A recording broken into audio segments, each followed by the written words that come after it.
Okay. Hi. We're now sitting here with Johan Lindgren, the man, the myth, and the concept from both Sony Music and Universal Music and all what that entails. And that's how we were going to start this conversation. Just we're going to chit chat a little bit of about what uh, Johan is thinking about Pindify and who he is as a person, but also we're going to end up with me kind of explaining what Pindify is and how it came about and where we're going to end up in the future. So, hi, Johan. Hey, how are you? I'm just dandy. It's 12:30 here in Salt Lake City, and you are in Stockholm, right? Yeah, To early morning. Not 8:30. that early, it's 8:30. Not that early, right? Nah. Um, all right. So, been in the business for 25 years. Please tell me, who are you? Oh, I'm a music what to say, how to say it. My wife calls me a music nerd, of Yeah, course, because I'm raised and um, I'm living music, so to speak. yeah. I joined the industry way back after coming out from the DJ sessions in Stockholm and working in the record store retail side when there actually were a business with something called cassette tapes and vinyls and CD, Yeah. which was told as late as 2001 to be the future of music. I think my former bosses were pretty wrong there. Um, so I am from my days as DJ and record store. I built up a relation with some good people in the music industry here in Stockholm who brought me in the early 90s. I joined a small company then. It was small but still a major label called MCA Records. Right, right. Yeah. And MCA had this um, fantastic label called Geffen, and everybody knows about David Geffen and his success over the years. And I became a product manager there in the early 90s, mainly working on jazz music originally. Nice. But I was broad. I'm consuming so much music, so I had the self confidence to head any kind of genre that those days. Maybe my confidence is not as good anymore, but yeah, we'll see here. So I kept working there as a product manager. I This company MC, I would say it was like the maybe seventh. Those days there was not only three major labels. I mean, today you have Universal, you have Sony, Warner Yeah. Music in that kind of number one, two, three range, and those days there were like seven to eight major companies, Right.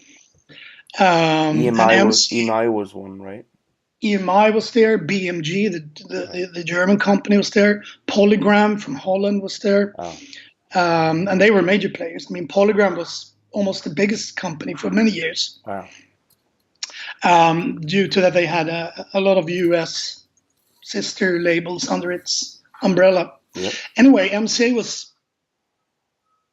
together with Virgin Records, maybe the smallest of the big ones. Mm. Um, so I worked there for like 5 6 years, and then Do you the remember owners. any people or any groups that you want to bring out today that we can probably remember that you worked with MCA, or do we have any? Absolutely, those days were like, in my opinion, still some of the heydays in the industry because so much good music were done there. Right. So much more focus on album products, Yeah. because you still had the vinyls, and Yeah. you had to create something Right. more than just one song for the streaming charts. Yeah. So when I came in, one of my first artists to work with was Mary J. Blige, who in my Wow. opinion was both my favorite female R&B artist of that era. Mm. So I had the pleasure to work her first albums and onwards until 2010 actually. Oh wow. Um, and I worked with the whole Death Row label came in there. So I had Snoop and Dr. Dre and Tupac in the early days. A lot of hip hop, R&B, but also via Geffen Records, we had a lot of new kind of genres in music that came up, and Geffen was really ahead, I would say, in signing the future of music those days. So I worked with artists like Beck, for instance, on his Wow. debut album. He's in my opinion one of the most skillful musicians ever Yeah, been on this I planet agree. Earth. I totally agree. And there was such a big range of artists, but um, these were, just on the back of the grunge era. So obviously at Geffen we had Nirvana, which was a pretty cool band to work with those days. You We had the think? Stone Roses from Manchester, Oh and the yeah. Stone Roses was, in my opinion, one of the really big, Manchester bands coming out from that era. And it was a fantastic repertoire. Not the biggest, but the coolest, in my opinion. Right. So after a while working there, um, the owners of MCA Records was the big Seagram family from Canada, Oh yeah, that's right. and Edgar Bronfman Jr., who was the son of the dad and the uncle who was the CEOs those days. He wanted to bring the Seagrams into the entertainment industry, so they bought MCA, and they also bought Universal Studios and Pictures. Oh, okay, okay. Why not? We have this Was it record. a Why not have Christmas? a Was it a company? Christmas present or? Kind of. And they financed it through selling out the Tropicana juice, Oh, which was theirs. wow. So they owned the entire, California Orange Yep. County. So he sold that, and he bought the record company and the film company. And after a few years, he felt that why have one company under the same umbrella named MCA Records and then Universal Pictures? So Right. he renamed the music company to Universal Music. Yep. And after a couple of more years, I would think it was like 99, he then bought Polygram, the big Dutch company, Oh, which included Interscope Records deals. It included A&M Records, Island, Mercury, right. Polydor, Wow. huge labels from the UK and the US. Wow. I know about the Interscope Records now after watching that show on HBO, Hmm. The Defiant, The and Defined. oh Yeah, yeah, right, Defiant, and yeah, they're talking about what the Nine Inch Nails. You had, of course, NWA, of and course. and then you had what's his name? Um, And Marilyn Manson. Marilyn You had, Manson was on my top of my list, but I couldn't really pronounce it. Yeah, I mean, Interscope Records. That was like, I think that's when my heart started to beat a little faster, because when we managed to get Interscope under our umbrella, was like, that was really the future. And then if you haven't seen the documentary series yeah, with Dre and Jimmy Iovine, yeah, you should watch it, because it's still a classic. What these guys, especially what Jimmy Iovine achieved, was tremendously cool. He was not only coming from the production and the sound tech era in the 70s, but he was the most brilliant A&R, and yeah. really That's right. understood what was going on. So yeah, Do you with do you them, think do you think that he had because of his skills in mixing and sound, sort of mixing and matching sounds? Do you think he kind of brought that skill into matching people working together and kind of see people as a sound and how they present themselves and matching that together? Because I mean, I don't know how many, but he did a few Billboard ones, right? yeah, I mean, they came on board as an independent label, and suddenly became the biggest record company in the world, Yeah. and kept that position for years. Wow. That's Of good. course, under the umbrella and co-ownership by Universal All right. Records, but it was the string of number ones, and also not only that he found the right hit songs that could be the number ones. He found the coolest artists. You can look at No Doubt, the Gwen Stefani years. Right. You mentioned Nine Inch Nails, Marilyn Manson. You had the Tupac. You had Eminem sign into the. That was Yeah. Eminem's. You can't neglect that guy from the He's industry. done pretty well too. So Yeah, then, 50 how Cent. long? Yeah. How long were you at Universal, and then were you still with this hip hop R&B genre and slash a little bit jazz per? I was working every kind of music at the end, but I stayed with Universal until 2010. Okay, yeah, So that was over close to 18 years session with the company. wow, And during the 2000 era, I was marketing director for the Swedish company, which was a really tough period in oh Swedish yeah, industry. definitely, The whole piracy going right. on in the 2000s in Sweden, and we were the origin of that. Kazaa and everything that came up, and then Pirate Bay, Yeah, obviously. you had what the guy that owns Sean Parker, who owns Facebook a little bit, and was also he's now the head of I think was he like the vice president for something like that for Spotify. Yeah, Sean Parker, he started Napster, exactly. and that was probably one of the first I've realized. And then of course you had Pirate Bay, but and you had the one who started Skype. You had um, uh, Nicholas Sandström. Sandström. Yeah, yes, he Yeah, started Kazaa, and he did. yes, They and were all friends of us those days, but still, there were no understanding of the music industry. We came from such a traditional business that been going on for so many years. right, right. So we never saw it coming.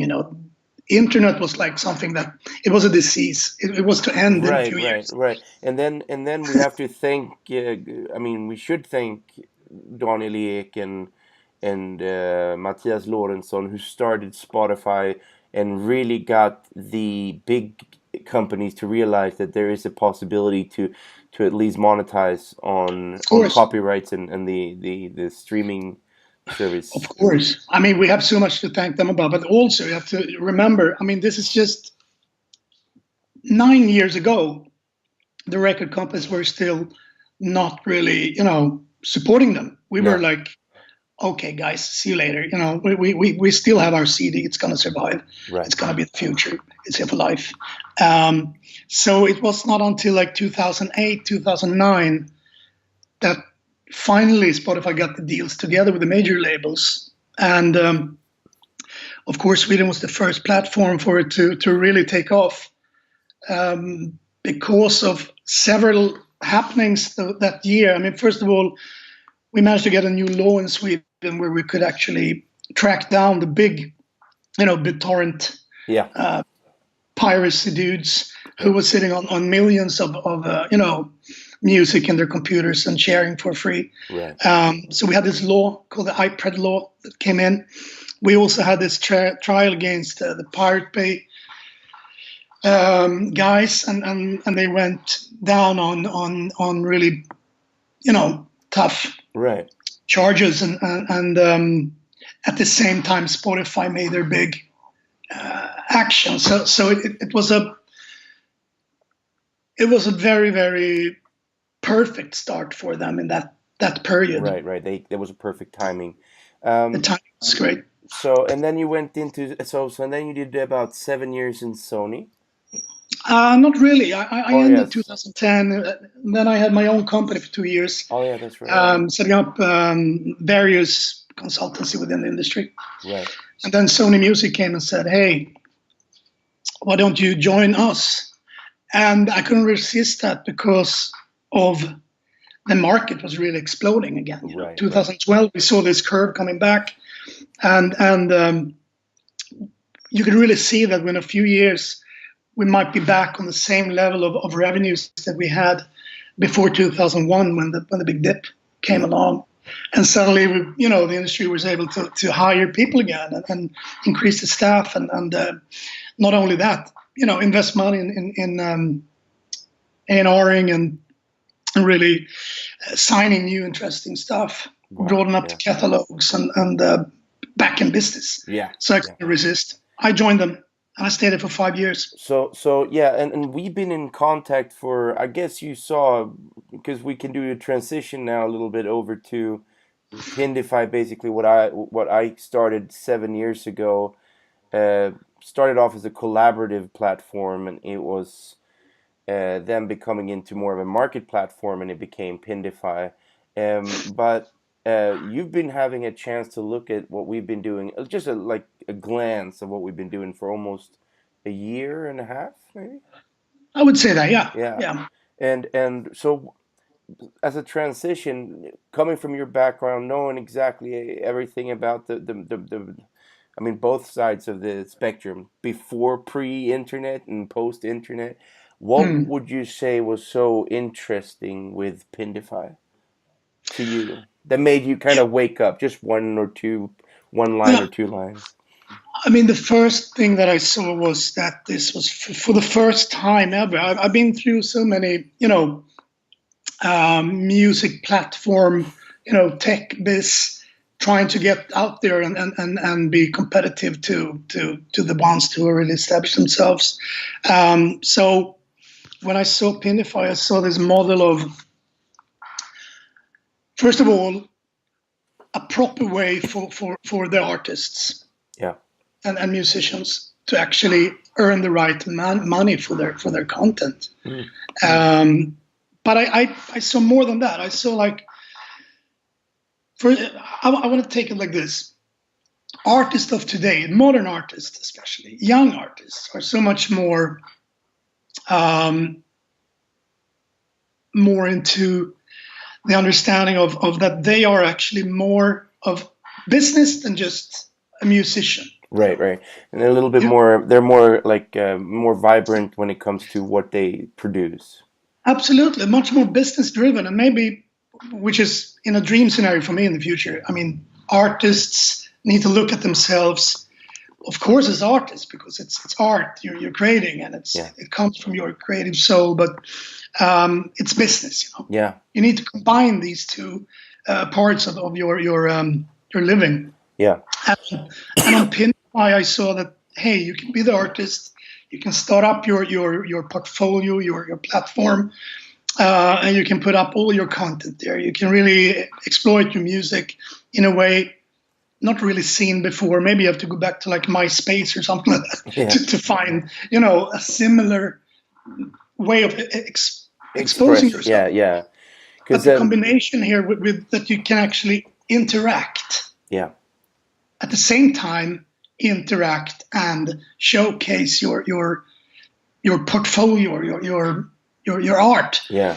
That was, I think, that was my first really us, to get Yeah, in there. absolutely. So, because for me, that's just a great honor, and I can't thank you enough for, first of all, just having a glance at it, and then second of all, joining us and really moving forward. Because it really, in my world, it kind of sort of brands us into that we're doing something that is correct. Because we have a lot of artists that are not signed by anyone. We have even do-it-yourself musician. We have independent musicians, and we have a few professional musicians that are really loving what we do.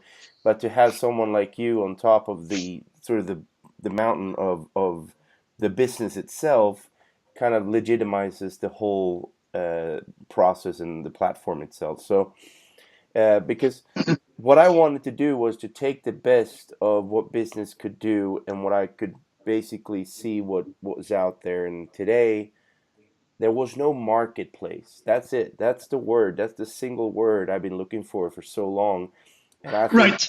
and I think Adam Smith is one of the guys that said, he was of course inspired by John Locke, but he said, have the invisible hand sort of run the market system. And if you can add that into people's passion, if you can Mm, add that people can make a living off of their passion together with a marketplace to where they can actually transact and earn money on it, then that would be sure. the marketplace that we created. And I mean, in all respect to Spotify, and we've been talking a lot about music, and of course, because you're in that field.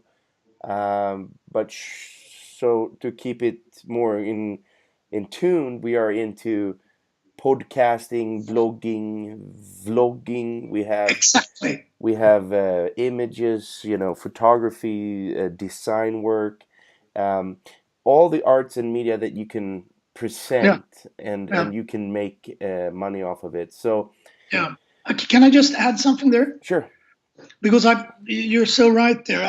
I believe that, of course, I'm coming from the music industry. That right, was the first angle why I got in my eyes on you guys. yeah, But it's more the more I look at this platform, it's of course great for musicians and artists, but it's as great for mm, so many other lifestyle, creators. right, right, I would almost call it, it's a lifestyle platform, yeah, yeah, yeah, which like, is yeah. which is unheard of also because where can you combine all these you know Well, culture and you can always, I mean, you can give it to so many, I guess, in different fields. I mean, lifestyles, if you want to I mean, if you want to have yeah, a lifestyle in a different, like, imagery or in design, you have all these different platforms that will cater to that.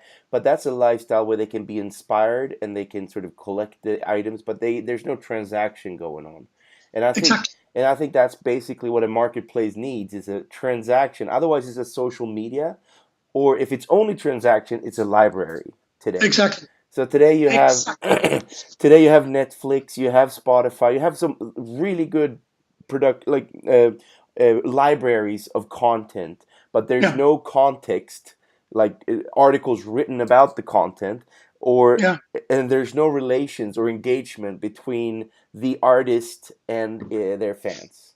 And of course, so you have that on the social media, but there's no transaction. So that's why I exactly, think Pindify is the perfect match in between the libraries of content yeah, and the power of promotion and engagement that actually has it in social media. Match it together, and then you have Pindify, which is the arts and media market. yeah. And that's a really well. You've been practicing on this, but that was exactly a perfect Okay. perfect conclusion. All right. I would like to add just one more. Oops, one more thing that really made me go in on this Yeah. is the earnings model in this case. Yeah. Coming from the music industry, we've been so protected Right. because we've been really, the music industry was too bad in so many years and seeing what was coming. So we didn't co-op with anyone. We tried to protect our music, and that was not the right way to go. No. If we'd been better earlier to co-op with the new era of business, Yeah. it would be a completely different scenario today. But that's something we can't Yeah, I change. mean, yeah, a big boat takes a longer time to turn around. I mean, it was a big industry, and there was a lot of. This wasn't a big boat. This was an ocean. Okay, fair enough, So, fair enough, fair enough. It takes a while. but I just want to add that from if I put on my record industry hat here, Right, right. um, I really see that we have in Pindify a model. Uh, Call it a marketplace, call it a retail, Yeah, where actually everyone, all the parts involved in a project, it could be the artist, the management, the record label, the publisher, the concert agent, your brand partners, sponsors, whatever. yeah. Everyone actually gets his fair, share of the cake. His or hers, or Uh, it doesn't matter to us at all. Hence, as we say in Sweden. Hence, Yeah, yeah, that's right. you know, But no, no, but and you're absolutely right. that is that I haven't seen that before, and going out right now, setting up meetings and just introduce them to Pindify and the model.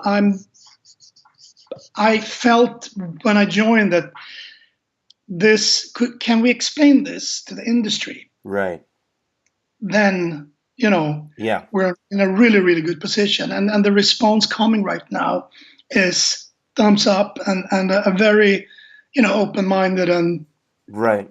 They're creates interest immediately. Right, they're mature, and we've been working on this for 7 years, and basically, I can just go into three big things that Pindify how we work as a marketplace, and basically, what we want to do is to make sure that our clients, which is the artists, the providers of arts and media, is the labels, indie labels to big labels. It could be the music publishers, it could be book publishers, it could be radio stations, it could be bloggers, and all these different types of providers of arts and media can organize, engage, and earn on one platform.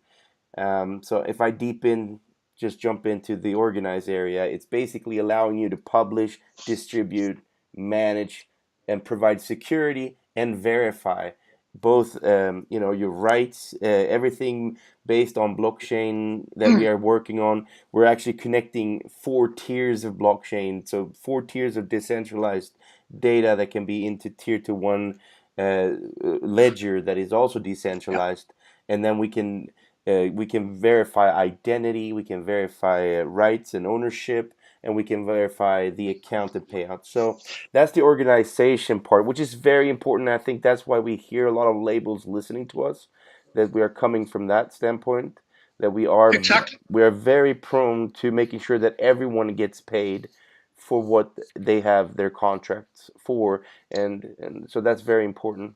Um, the second thing we were talking about was engagement, which is sort of the what I was talking about, the context and the relationship, not just the content, but the context and the relationship, which is the invitation. You can grow your own karma, so you can grow as a provider, so you have a bigger uh, uh, probability to be reaching a larger market. Yeah, Because you grow as a publisher, you can also promote on the market. You can collaborate with other providers and build scenes, yeah, and so you can make your own Detroit Motown scenes with your other artists. That if that's your scene, or if it's Nashville Christian country, or if it's Seattle grunge, you can also do the same in books like Nordic noir if it's north in the Scandinavian countries. So the scene area is really interesting. We can also um, um, have the providers invite their fans by using and providing exclusive material and special events, which we truly believe is one of those key elements that we can actually connect absolutely. people on the platform, because that's the last part, is how do you earn as a provider on this platform, which is we have four pillars on what this platform stands on in transaction wise, and that is: number one is subscription, number two is trading, number three is funding, and number four is branding. And we started off with subscription because invitation is a part of that, and that means that we sort of like selling tickets. And you can actually make guaranteed $2 for every invite, all the way up to $9. And what we want to make sure is that we provide that sort of subscription base depending on Mm, followers, invites, and mm. consumption. So back to what I was saying, how we're doing this marketplace is to organize, engage, and earn as a provider of arts and media by making a marketplace for the providers and sort of a fan sort of relation context environment Yeah. for the fans. Yeah, and in order to make it work, for the fans and to really get their attention, you mentioned the exclusivity of content and interaction, and that's of course crucial Yeah. in the world today. If you wanna keep, because fans are not as loyal. No. Maybe as I'm not killing the fans here, but they're not as loyal as they used to be 30, 40 years ago, because they have some tremendously big, oh, it sounded like Trump there, tremendous. They have a Tremendously. they have a great uh, possibility to stroll around among so much Yeah. that's offered out there on the market. Right. So to really keep them going and staying, loyal Yeah. to someone like Yeah. an artist, Yeah. you really need to treat them. You need to give them extras. You need to be so much more hardworking as an Right, artist right, today. and I Most like you're absolutely right, because what I had in my mind in very very early stage is that I'm not going for the consumers of arts and media. I'm going for the supporters of arts and media, or the supporters of the providers, exactly because the consumers, they're always going to, they're not interested in who creates the book for me, or who creates the music for me, or who creates the photography for me. They don't care. They just think it's funny, which is fine. That's totally okay. But what I believe is the relationship between the artist and its fans, and that creates sort of the possibility for a marketplace to grow. Because if the consumer does not value, if they just blatantly consume things that does not have a value to anyone, then I would exactly say Google Play or Pandora is even the cheapest way to make money. And I mean, we can never win over them. If they don't value the arts, they will not pay for the arts, true. or the media. But what we can provide is the perfect mixture of being able to read articles, your favorite articles from one of your best journalists, while listening to one of your favorite artists playing the best music that you actually value, and you provide all of that money that you buy, you provide to those that you actually listen or consume from. So that's sort of the relationship, and Pindify takes Yeah. 9% in between, and trying to be as close as a marketplace that you don't even think exists, like the galleria of a big shopping mall, and you have all these different stores, The and landlord. what? Yeah, Yeah, you're we'll the be the land landlord the who landlord. rents out the perfect apartment. Nobody cares about the landlord, you Hey. know. So no, but I mean that's what we're doing. And so basically, we are a marketplace with a social network and portfolios slash storefronts for the providers of arts and media to actually, provide content, context, and relationship with their fans. So Word.